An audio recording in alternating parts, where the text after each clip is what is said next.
Avec la chronique Ce jour dans l'histoire, Bruno Fuma fait plusieurs bonds dans le passé pour vous raconter les anecdotes du jour.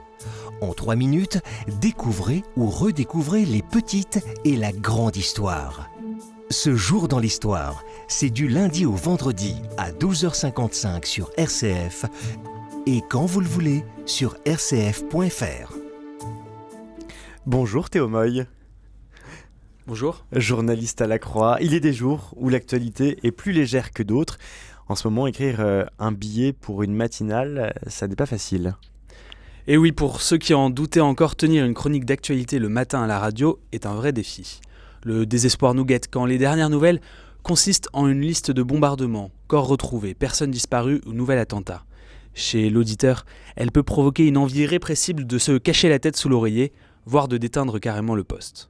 Pour les chrétiens, la tentation peut être plus grande encore, car à cette litanie de désastres s'ajoute le sentiment de vivre dans un monde qui ressemble de moins en moins à notre idéal. Où sont la justice et l'amour que nous sommes appelés à défendre ? Où est l'humanité ? Non seulement notre société paraît de moins en moins chrétienne, mais en plus, notre voix semble y être devenue atone. La possibilité de se replier, des catholiques en France y songent. Il serait tentant de se rassembler en petites communautés fermées, comme pour oublier, se rassurer, ne plus voir ce monde qui va si mal, cette société dans laquelle on ne se reconnaît plus. Ce repli, il a même été théorisé. L'américain Rod Dreher a publié en 2017 un ouvrage, le Paris bénédictin, avec pour sous-titre très explicite « Comment être chrétien dans un monde qui ne l'est plus ». Pour Rod Dreher, face à une forme de décadence, une époque extrêmement hostile aux valeurs chrétiennes et sous les assauts de ce qu'il appelle le totalitarisme doux de la gauche, les chrétiens doivent quitter Babylone. La tentation pour les chrétiens de se replier sur eux-mêmes, qu'est-ce que ça signifie ? Pour Dreher, les chrétiens doivent cesser de s'engager dans des batailles perdues d'avance, comme celle à venir sur la fin de vie, et de demeurer pleinement engagés dans la société. Au contraire, ils devraient opérer un repli stratégique. Il leur propose de former des communautés saines, morales, pour vivre en chrétiens et entre chrétiens et perpétuer ainsi la foi. Une forme de marginalisation choisie qui permettrait, selon lui, de se préparer aux persécutions à venir. Rien que ça. Un repli stratégique, est-ce que ça vous semble être une bonne stratégie ? Non, je ne crois pas que la vocation catholique soit de s'enfermer, de vivre en circuit fermé. La vocation du christianisme, au contraire, est à l'universalité, à la rencontre, à la confrontation avec l'altérité.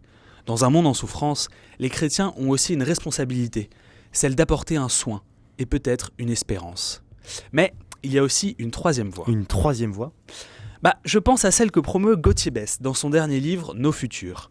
Plutôt que le Paris bénédictin à la Rod Dreher, il défend le Paris cistercien, très inspiré par la figure de Bernard de Clairvaux qui depuis son abbaye s'engageait dans les affaires de son temps. Pour vivre de manière plus cohérente leurs convictions écologistes et chrétiennes, Gauthier et sa femme Marianne Durano ont rejoint l'éco-hameau de la Bénisson-Dieu. L'idée n'est pas d'aller vivre en communauté fermée, en ermite, loin de toute société. Au contraire, ils se sont implantés au cœur d'un village. Avec d'autres familles, ils expérimentent des formes de vie alternatives et vivent leur foi chrétienne. Mais l'idée est aussi de profiter de ces liens sociaux, de faire profiter de ces liens sociaux et de ces expérimentations à tous les habitants.